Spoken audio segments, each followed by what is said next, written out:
This episode of Physical Attraction is sponsored by Podcorn. Some of you out there may be fellow podcasters, e.g. if you're in our Science Podcasts Facebook group. If so, you'll know the extraordinary amount of work that has to go into researching, writing, recording and editing your own show. If you're a small indie show like this one, getting sponsorships to make what you do even remotely sustainable can be tough. Podcorn are aiming to change that. It's a place where podcasters can go to pitch ad space on their shows to people who might want to work with them. One advantage to this is you do get to pick who you work with. I know other shows use dynamic insertion, which is done by their podcasting company, and therefore they end up filled with extremely ironic ads for people they've just criticised. This way I can filter out neoclassical economists, fossil fuel companies, any governments that I've criticised, and flat earthers, so it's all good. If you're a podcaster and you want to find out more, check out the Podcorn link in our show notes, and thanks for listening to this and helping me buy more caffeine. This week's episode is sponsored by the web and game development tutorials over on morganpage.tech. Morgan's web and game development courses can allow you to improve your coding skills and have fun at the same time. There are options to create survival games, tutorials on creating RPG card games, zombie horde type games.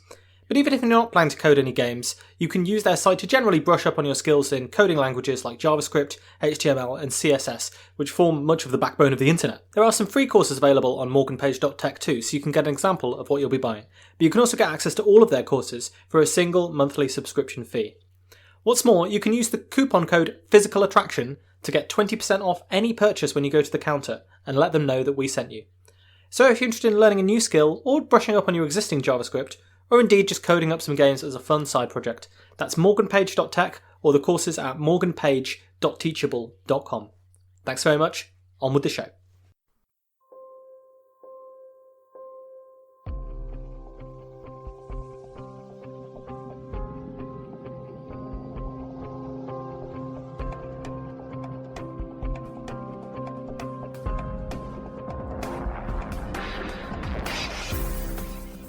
Hello, and welcome to this episode of Climate 201 from Physical Attraction, where we're going to conclude our series on energy efficiency. In the last few episodes, we've discussed the efficiency cornucopian view. The reality is that gains in energy efficiency can be very effective at preventing us from using and burning fossil fuels to produce energy, and they can save individuals, organisations and businesses money in the process. In this sense, it's an investment in saving the planet that does pay for itself. There are compelling arguments that the value of energy efficiency is largely underappreciated as something unsexy compared to the construction of new power generation. Yet it is crucial to achieving goals like decoupling economic growth from an ever greater energy and material footprint for our planet and all of the destructive ecological and environmental side effects that come with that. Yet obviously, for something that appears to be on paper such a win-win investment, there are clearly significant barriers to actually implementing these new efficiency measures that are preventing all of the many existing designs and methods that have been created, many of which are more efficient than the alternatives, from actually being deployed. These barriers include a substantial amount of inertia in the given systems, a lack of awareness about the costs that can be saved and the environmental benefits that can be accrued, a lack of joined-up thinking when it comes to design and budgeting for energy bills, and the fact that the upfront capital costs and hassle prevent people from exploring these investments when it often seems more attractive and sexier to go for short-term solutions or visible solutions of new technology, to invest that money in the stock market or into expanding your business operations. Now, these issues can be quite substantive, and when good energy efficiency policies aren't adopted, there's a huge element of lock-in to wasteful designs and even entire wasteful infrastructures, which often come along with rapid, uncoordinated development. See, for example, the urban sprawl that many of us live in. We're going to discuss one more common objection to being too optimistic about the potential of energy efficiency to achieve real gains in decarbonisation. And this is an objection that you see sometimes on the left and the right and all through different realms of politics and thinking about this. And this is the so-called rebound or Jevons effect, which has been a fascinating area of study for a while. But before I get onto that, I do want to make an important point that should have been made clear in this series. The whole attitude from Amory Lovins, the Rocky Mountain Institute and others who really want to emphasise energy efficiency, it's really predicated on continuing to expand the economy, continuing to expand growth, continuing to do what we do at the moment, in other words, but in a more efficient way.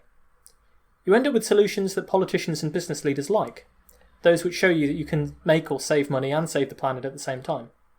That's admirable, and it's a huge part of this appeal and ability to persuade, but at the same time we have to look at the other side here. Natural resources may not run out anytime particularly soon. Certainly there are enough fossil fuels left in the ground to heat up the planet to practically uninhabitable degrees if we ended up burning them all. But natural resources are going to be costlier and more environmentally destructive to extract as we continue to use them up. We can save ourselves a hell of a lot of bother by recycling the things that we make, and building things to last so that they don't end up in landfill, and generally changing our lifestyles to require less unnecessary material stuff. That's always going to be true. And the reality of the climate problem is a cumulative one. In other words, energy efficiency can help us cut emissions in the short term. It helps us to reduce the amount of oil, coal, and natural gas that we burn to produce the same economic activity that we have today. But if a lot of that economic activity is unnecessary or wasteful, if it's not serving the purpose of making human lives better, or what we claim to prioritise in the societies that we run, then it can help an unsustainable system look more sustainable than it really is. And ultimately, if we want to stop emitting CO2 and therefore stop making the climate problem worse, the key thing we need to change is to stop getting our energy from fossil fuels. So Lovins is right to point out that energy efficiency has prevented more CO2 emissions so far than the deployment of renewables. But it is only the deployment of renewable sources of energy, and not just the deployment of new renewable sources of energy, but the end of the consumption of fossil fuels that can ultimately get us out of this climate mess. Pretty much every year, with a few exceptions due to global recessions, the total amount of energy humanity extracts from fossil fuels has increased. In 1800, it was 97 terawatt-hours. In 2019, it was 136,700 terawatt-hours. It's nearly doubled globally since just 1982. It seems quite likely that our energy demand will continue to grow as a species, even as we learn to use that energy more efficiently. Only when all of that fossil-fueled energy production has switched to renewable sources of energy, or we've learned to bury billions of tons of CO2 underground, will we stop making the climate problem worse. Because the climate problem is a cumulative problem, so simply cutting emissions is not enough if you can't eliminate them entirely in the long run. Efficiency is of course important. For a start, it means that there's less energy generation infrastructure to replace. In lots of areas, transport, heating and industry, switching to electricity, which is much easier to generate renewably, is also key to more efficiency. But it cannot do the job alone. It is still key that we kick our addiction to fossil fuels for good and not just reduce the dose.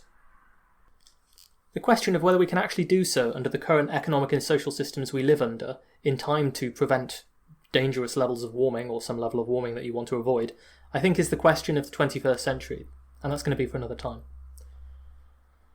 With all of that said then, let's get on to this other major objection, which is the so-called Jevons paradox. Now, Jevons is really a fascinating figure. He's basically the founding father in many ways of what we might call today the field of ecological economics. And at the same sort of time that philosophers like Adam Smith were talking about the free market and the invisible hand and the necessity of treating the world like a bunch of interacting Homo economicus types who want to maximise their own self-interest and all this sort of thing, William Stanley Jevons was thinking about different issues. He was thinking about limits to economic growth. And the conclusions that he came to are quite remarkable. So I want to remind you, this happened in 1865. We're talking about the Victorian era in Britain. We're talking about the US Civil War just being over. Jevons wrote a book called The Coal Question. In this, he acknowledges how important coal had been to Britain's industrial development, writing, quote, "Coal in truth stands not beside but entirely above all other commodities. It is the material energy of the country, the universal aid, the factor in everything we do. With coal, almost any feat is possible or easy. Without it, we are thrown back into the laborious poverty of early times. With such facts familiarly before us, it can be no matter of surprise that year by year we make larger drafts upon a material of such myriad qualities, of such miraculous powers." End quote. Yet despite writing the kind of pro-coal take that seems horribly outdated today, Jevons was something of an ecological economist. He was concerned that coal would run out, and that maybe building the entire prosperity of your society on a totally unsustainable model which relies on exploiting finite resources is a really bad idea. And suddenly he goes from a fossil fuel lobbyist to a Greenpeace activist. Jevons foresaw a sort of coal bubble, the massive economic activity and economic and population growth, all of which would depend on coal, would continue to grow. But this would cause the whole of society to overshoot its capacity to support itself. coal production would get more and more difficult over time and eventually decline, leaving society, when coal demand was higher than ever, without its key source of energy. The result would be a disaster. Jevons felt that the people of that time, while they were still prosperous and rich off the back of fossil fuels, had a social responsibility to plan for the future and to find ways to avoid their dependence on fossil fuels. So yes, people have literally been banging on about the necessity of doing this for over 150 years, and our fossil fuel consumption has only increased in that time. And in the book, he actually goes through a lot of what might be considered renewable energy sources. He discusses wind power and argues that it could be more useful if the energy could be stored, say by pumping water uphill.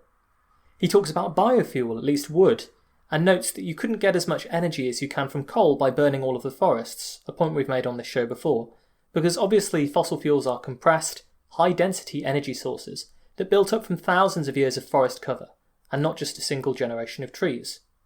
This, incidentally, is also the same obvious reason why planting forests alone is not going to be a solution to climate change.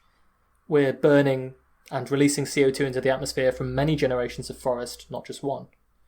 And of course we're deforesting the forests that we do have, so even just replacing them can only remove the CO2 that comes from the deforestation of them in the first place. In this sense, Jevons was massively ahead of his time, albeit he wasn't thinking about climate change, but the fact that fossil fuels would run out, or at least, and equivalently, they would become uneconomical to extract. And I just want you to reflect on this for a minute. This is a guy, 1865, he's talking about whether we should use electricity or hydrogen, he's talking about whether we should use wind power, whether we could maybe try and use some sort of solar power, how we can store the energy that is intermittently generated. All of the issues that are nowadays the main topics that are being studied in climate mitigation, all of the issues that you still hear people raising as concerns with trying to get off fossil fuels, they've been known about and they've been written about for 150 years.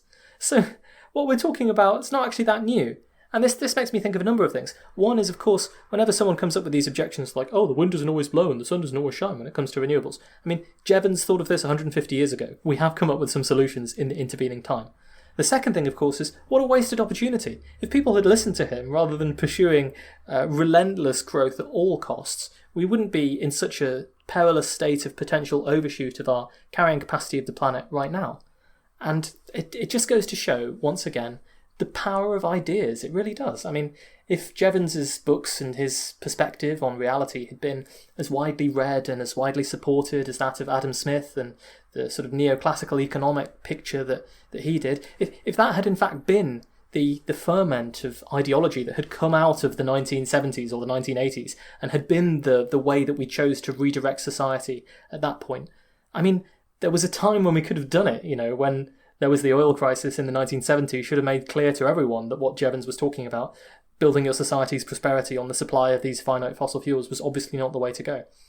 And so it just, and as I say, that was at a time in the 1970s when, our carbon emissions were less than half of what they are today. Our energy consumption was less than half of what it is today.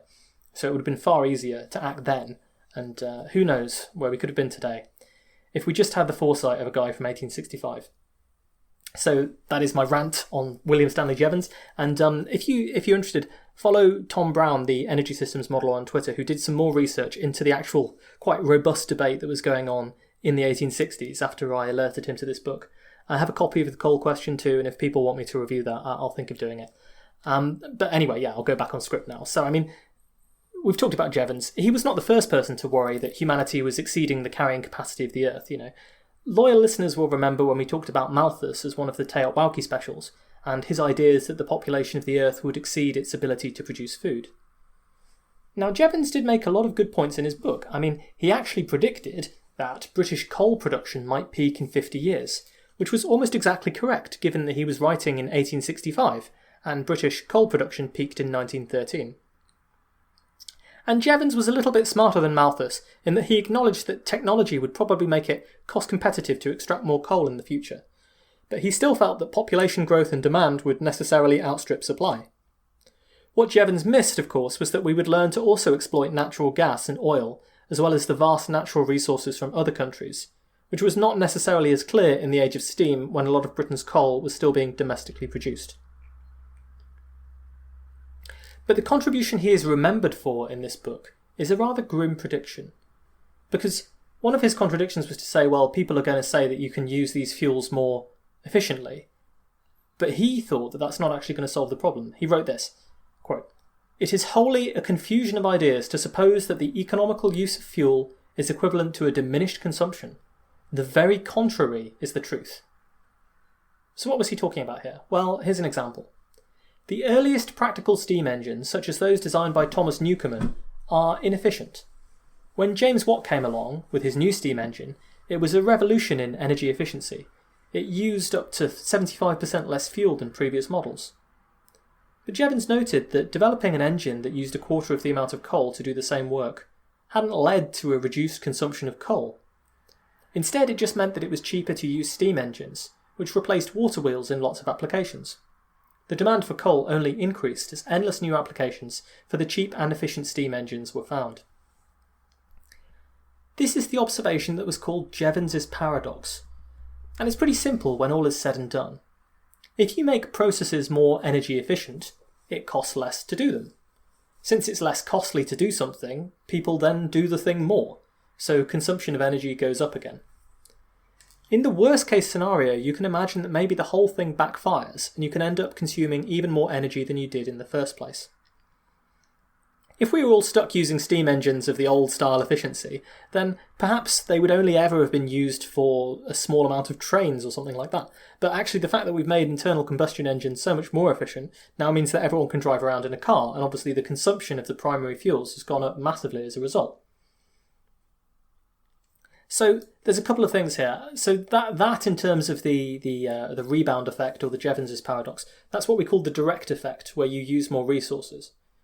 But there is a secondary indirect effect, which is that if you're saving money on your energy bills, that goes into some other purchase, growing the rest of the economy, say.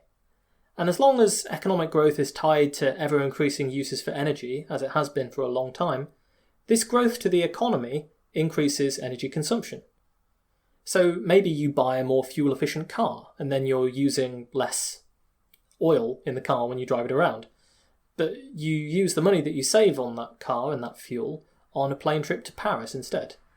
That might not end up decreasing your carbon emissions that much overall. Finally, if you can more efficiently use a resource that's proving a bottleneck for development, it unlocks all of that development. Consider a town that can't grow due to inadequate water supplies. If everyone learns ways to use 50% less water, it can grow twice as large. And this is a similar sort of thing that we might talk about when it comes to the tipping point for the point where many people can start to own cars with internal combustion engines. But by making the internal combustion engine more efficient, you've made it an everyday thing that everyone will own at least one of. At the very least, even if there's no complete backfire, you will overestimate the amount of fuel you can save by not taking into the account that the fact that people will use more energy because of this rebound effect. Now, this effect has been studied across a great range of different applications for energy across many different fields. Clearly, it applied to coal in the 19th century, at least according to Jevons, but does it still apply today? Part of the problem is that it's not always easy to directly associate causation with these things, particularly when it comes to the secondary indirect effect. Over time, things do tend to get more energy efficient. The economy has also grown rapidly, along with energy demand. Can we necessarily say that energy efficiency has caused the increased energy demand? How much of it has it done? Or is it other factors such as social, technological, population changes and so on? And clearly it doesn't apply to every different industry in equal ways. The more important the cost of energy is to the overall economics of a project, the more likely you are to have a rebound effect. A restaurant saving a few kilowatt hours on its electricity bills is unlikely to lead to the expansion of more restaurants, because it's a small percentage of the overall cost of doing business. But the same is not necessarily true of, for example, driving cars, or when we talked about steel production, and we said that the costs of steel production were around 25% from the initial coal that you needed to put into the steel. If you can use half as much coal, then you have quite a lot of money, and maybe you'll start making more steel. Part of the issue here, of course, is that people are more likely to invest in energy efficiency measures where energy is a major part of the cost of doing business, and therefore where the rebound effect might be most important. In the 1970s and the 1980s, as the oil crisis motivated the improvement in fuel standards that we discussed in the episode on transportation, economists observed that fuel-efficient cars, when they got more fuel-efficient, were generally driven for longer distances, as the drivers felt less of an incentive to save on fuel and avoid taking unnecessary trips. So clearly, when you're going to take an energy efficiency measure, there's going to be quite a big concern about this. I mean, how big is the rebound effect really?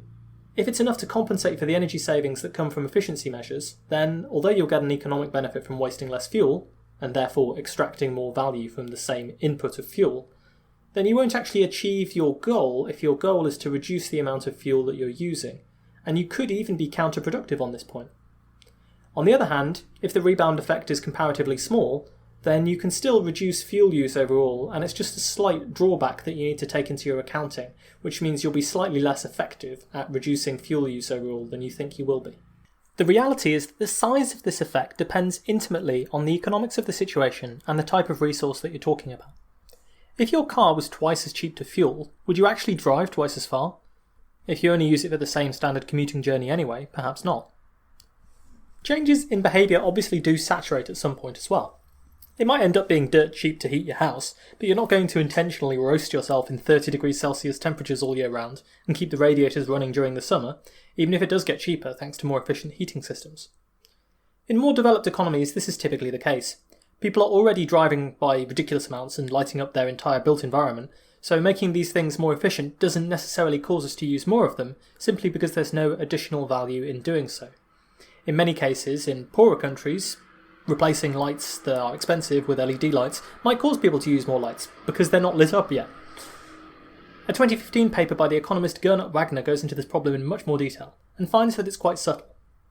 For a start, it can depend on how you actually improve the efficiency. Let's talk about cars for convenience. If someone invents a way tomorrow for cars to be twice as fuel efficient at no extra cost, that's one thing. You might expect the use of that resource to increase then. However, if the efficiency improvements come due to regulations that mandate that more efficient products have to be made, and they end up being more expensive as a result, then the economics are totally different. Because of these variations, we can only ever get a very rough estimate for the direct rebound effect. And the indirect rebound effect, as we've described, is much more difficult to estimate, because it's hard to disentangle economic growth effects from energy efficiency effects. In other words, it's not as if we can really track that people are directly spending the money they save on their electricity bills on a holiday instead. But Gernot Wagner's survey suggests that the rebound effect is probably modest, between 20 and 40% in most cases. In other words, rebound reduces the total effectiveness of your energy efficiency measures at reducing fuel consumption, but nowhere near enough in most cases to mean that you actually consume more fuel than you did in the first place. We find this in several places in the literature where studies are done for specific sectors. Stephen Nadel, for example, estimates that it's around 10% across sectors like passenger cars, space heating and cooling, and lighting. On the whole, in most situations, it's still a net benefit to invest in energy efficiency. The idea that there's this backfire and you end up consuming even more energy than you would have done otherwise is not that well founded. That doesn't mean that there aren't some situations where this can happen, and the debate is continuing to rage on in the academic literature. To give you an example, the Breakthrough Institute's article Approaching Backfire in 2015 lists several academic papers for case studies where the rebound effect appeared to be a lot higher than this. And then Jonathan Coomey rebuts their argument in a post entitled Everyone Makes Mistakes on the Rebound. However, I think generally people struggle to suggest that it's particularly common for energy efficiency to totally backfire like that. Although it does make for a good headline, because it seems like such a counterintuitive Freakonomics type result. The consensus then is that rebound shouldn't be ignored, because it reduces the effectiveness of efficiency measures to reduce fuel consumption. But it certainly doesn't reverse them. And I suppose, in some ways, people might say that the indirect effect is actually the point. I mean, you're saying that you want to save money and save the planet. Well, the saving money part of it could easily be invested in stuff that would help save the planet or displace fossil fuels. If you are worried about the rebound effect, though, you can always take some steps to mitigate it. For example, if you're making cars more energy efficient, you can also increase fuel taxes at the same time, so that the cost of driving a mile remains the same, preferably using those fuel taxes for something else environmentally sound. Alternatively, you can choose to focus on pollution rather than just raw energy consumption. If you use the energy that's saved by making processes more efficient to capture CO2 and bury it, then the overall effect will still be a reduction in CO2 emissions. If you use the money that's saved on replacing fossil fuels, then you're reducing pollution. Finally, I think it's worth saying that although the rebound effect might be a concern, it does seem insane to actually follow that through for its full alternative. It seems crazy to hamstring yourself by not investing in energy efficiency, just because you assume that people's behaviours will endlessly demand more and more energy, and all of that energy has to be produced with fossil fuels. We expect that neither of these are necessarily true. Should we really run around saying that we shouldn't bother developing ultra-efficient, cheap technologies for essential services like lighting or cooking in poorer countries? Going to people living in grinding poverty and saying, well, we want you to use inefficient light bulbs because then it will be 10% of your budget and you'll only have one. Or, we want you to use inefficient technology because we're worried that if you save money on your electricity bills, you might spend it on something else. What a ridiculous, counterproductive attitude that would be. Plus, you would imagine that eventually, if poorer countries do catch up to wealthier nations in terms of their use of lighting, then we'd want them to be using the most efficient lights anyway. People aren't investing in light bulbs because it's cheap, they're doing so because it's dark. If we were all still using Watt's steam engine, perhaps we would still be burning fewer fossil fuels than we are today, but our quality of life would also be much, much worse. Ultimately, it comes down to this. Where do we want to get to? There are certain services that energy can perform for us, transporting us and the things we like around the place, manufacturing us and the things that we use, keeping us and our food at a decent temperature. This is what we need energy for. Lighting the darkness, letting us use electronic gadgets. You can argue about how much of this we should be doing in the future, and how much energy each person should use. And you can argue, as I'd completely agree, that our use of energy at present is horribly unfairly distributed, and the negative impacts of how we use energy at the moment are again horribly unfairly distributed when you see who benefits the most from the energy consumption that we have as a species. Do we want 9 billion people in the future, or however many there are, to be able to enjoy all of the benefits that harnessing energy can provide? Of course we do. Your choices are then to produce more energy in ways that don't harm the environment as much, or to find ways to get more benefits from a small amount of energy. We have to do both, and ignoring the immense value of efficiency, ways of getting the same benefit from less energy, is clearly wrong. And in a world where we are finally trying to make the transition from fossil fuels away from fossil fuels and towards renewable energy, the job will be made easier if we're not wasting so much energy to begin with. It's pretty clear now that there's more than enough solar energy, if only we could harness and distribute it properly, falling on the world's deserts, that the available energy is not the actual constraint for our quality of life as a species at all. But the job certainly becomes a lot easier if in the future you can do similar things as you can do today with a tiny fraction of the energy. Why have I devoted so much time to the Jevons paradox then? I think it's partly because the political and academic debates surrounding this are really just a microcosm, an aspect, and part of a much broader debate. Sadly, people do often have different agendas when it comes to discussing these issues. You might agree or disagree with them depending on your own interpretations of the facts, your own political inclination, etc. I have my views, which you can probably all guess when I'm not telling you them directly. But you can see how these relatively arcane arguments over things like the rebound effect can end up being deployed as part of a political agenda. Let's say you're an efficiency cornucopian like Amory Lovins. You want to persuade business people, financiers and sceptical politicians who don't really care about the environment that fixing climate change can be profitable and good PR for them as well. And so you focus on the value of energy efficiency as an investment. The pitch he wants to make is that you can essentially solve at least the American contribution to climate change just with this.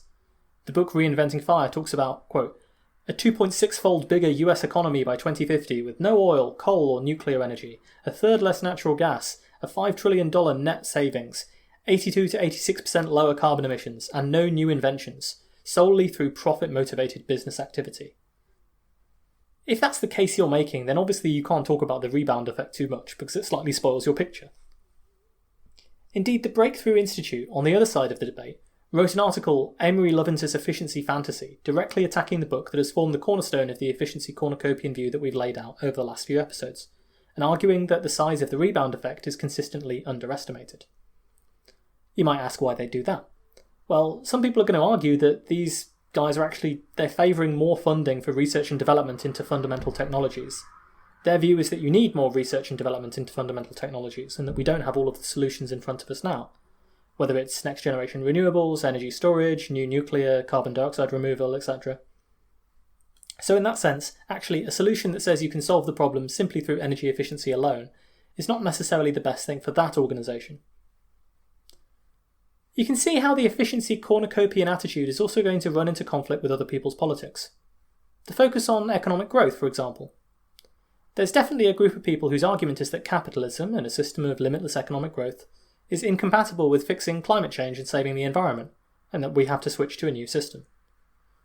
Regardless of how you feel about that, you can see why the have your cake and eat it philosophy of reinventing fire, which tells policymakers they can continue to focus on economic growth if they make a few efficiency tweaks around the edges, even though what Jevons is really calling for is a lot of quite radical changes. You can see why, from that perspective, this idea that you can just tweak the edges and make them more efficient is not attractive. From this point of view, all that energy efficiency is going to do is going to allow us to plunder the planet in other ways and live unsustainably for slightly less money. So they will be incentivised to emphasise the rebound effect. Aha, greedy capitalists will eternally consume more energy, and we can't have sustainable growth in the system. The rebound effect proves it. For my part, I agree that Jevons' argument is slightly overblown and exaggerated, and that it's going to be a lot more difficult than he suggests to actually get this level of energy efficiency adopted. That's why, alongside introducing the argument, I've also been introducing the counterpoints at the same time. At the same time, I think that energy efficiency is a brilliant investment and it's clearly underutilised. And the general idea that we can and should be far less wasteful than we are is patently true, and something everyone from all walks of political life should agree on. I can see why he takes this extreme position when there are a lot of people who don't talk about energy efficiency enough. And I can also see why someone who would call themselves a pragmatist wants solutions that they can actually sell to businesses and right-wing or at least centrist politicians as a win-win option.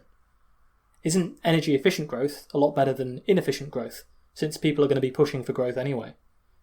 Once you can persuade people that they'll save money by fixing the environment, a great many more people will do it. On the other hand, if they're convinced that it will cost them money, then many of them will shirk the responsibility, palming it off onto future generations, other countries, other companies, saying, I'll be dead by the time any of this is a problem, or hoping to retire to some bunker in New Zealand if the shit hits the fan. We can't live with that. One thing that has been notable that I'd like to mention before we finish is that the Rocky Mountain Institute and Jevons have also worked out a reinventing fire plan for China. I think in a lot of ways that might be more exciting because there are several differences between China and the West that arguably means his push for more energy efficiency could be even more effective there at reducing emissions. Indeed, in the time since I wrote this script, China has now announced that it wants to go to net zero by 2060, and you imagine that energy efficiency would have to be a big part of that. But at the moment, China is still building a lot of physical infrastructure, and therefore a lot of these key decision points, whether to do things in an energy efficient way or whether to scramble towards building them as quickly as possible, these are still being taken now. And that's the moment of maximum leverage for doing things efficiently, because retrofitting things, particularly infrastructure you just built, is going to be more expensive and difficult by comparison. And secondly, whatever else you want to say about the Chinese government, it's still willing to engage in big stimulus projects to back the construction of industry and physical infrastructure and to have centralised plans for economic growth, where a lot of the resources involved are commanded by the state. Without getting into the age-old debate about whether state-led centralised planning or free markets are more efficient at allocating capital and what we should be allocating capital to do in the first place, it's clear that you have to persuade fewer people that energy efficiency is a good investment to get some serious capital allocated there. Indeed, China is on a pace to soon outspend the US when it comes to energy efficiency investments, although both are still lagging behind Europe, which goes to show what politics and policies can do for you. These are difficult debates and difficult questions with no easy, simple and straightforward answers, and it's part of the complexity of the problem that's helped lead to gridlock. At this stage, my answer is simple. We really don't have time to waste on all these silly internecine squabbles. Those of us who are interested in addressing the problem of climate change cannot spend our time arguing about whether we're on the People's Front of Judea or the Judean People's Front anymore. We have the best chance of reducing our emissions and saving ourselves from climate change if we have as many different technologies and approaches available as possible. We need renewables, we need storage, we need electrification, we need hydrogen, we need energy efficiency, we need nuclear, we need carbon dioxide removal, we need behavioural changes as well. We need societal changes too. We need to change our priorities so that we're consuming less energy in the first place. We need to recycle so that we're more sustainable in the material resources that we create. And these things, most of the time, they aren't actually competing with each other at all. Each of them makes the others easier to deploy. Each of them has their own role in a system that's got off fossil fuels. Lower overall energy demand makes switching away from fossil fuels easier. Nuclear helps us integrate renewables onto the grid. Removing CO2 gives us an option for sectors that are too expensive to decarbonise in other ways. Changing our behaviours, such as not wasting energy in food, reduces emissions and has all kinds of other positive effects as well. We need to invest money, time, energy, personnel in all of these things to realistically have a chance, because they all have their individual roles to play. And if it turns out that one of them is more useful than the others, easier or quicker or less costly to deploy, history tells us that it'll probably win the race. So thanks for listening to this series exploring energy efficiency and its role as a solution to climate change in more depth. As I say, I've only really scratched the surface of what is a fascinating topic that really reaches into pretty much every way we use energy, which, let's face it, is pretty much everything that we do as humans, from the energy your speakers or headphones are using to play this recording to the energy that your brain is using to process the words that I'm saying. There are certainly limits to what energy efficiency can accomplish, and large barriers in the way of implementing these best practices, not least short-sightedness and a lack of awareness. So I don't take quite as rosy a view as the real cornucopians, who I cited so often in this series, but it is going to be a key weapon if we have any hope of living sustainably together on this planet. And of course, in this universe. From a physicist's perspective, the second law of thermodynamics looms large over all of this. Remember, if your theory contradicts the second law, you are sunk and there's no hope for you. That's true of economic and political theories as well as physical ones. Every time energy is transferred, some of it is dissipated, wasted as high entropy heat, never to be recovered, impossible to capture and use. The universe is constantly in an endless process of unravelling towards the final state that we know it will have, this high entropy soup. And in the universe there's only so much useful work that can ever be done. This, of course, represents the ultimate limit to everything, to all thought, all feeling, all motion, all sound and fury, all of anything that can be described, all of anything that can be. There is only so much energy that we can extract from the universe and harness for our own purposes, until it's all over, the party's finished, and we face down an eternity of nothingness.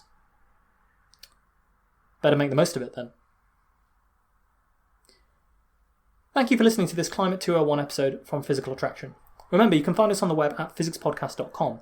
There you'll find the contact form, any comments, questions, concerns. I love hearing from you. I try and respond to as many emails that I get. So please get on that and chat to me. You can, of course, follow us on Twitter at PhysicsPod, on Facebook, Physical Attraction. You can support the show financially. There's a PayPal link on physicspodcast.com. The Patreon, you'll get loads of episodes early. Thank you if you are listening to this now via the Patreon, having subscribed early. You're probably several months ahead of the game. That's some of the advantages you can get by subscribing to the Patreon, alongside some bonus episodes that no one else can hear. Of course, the most important thing you can do to help us out is to tell other people who might be interested, who might find these resources useful, to please listen to the show, talk about us on social media, rate and review, all that stuff. You know the game by now. Help out your local independent content creator. Our theme music is by Melody Sheep. They have a Patreon as well, so please check them out if you're interested in more sciencey music. Until next time then, please do, take care.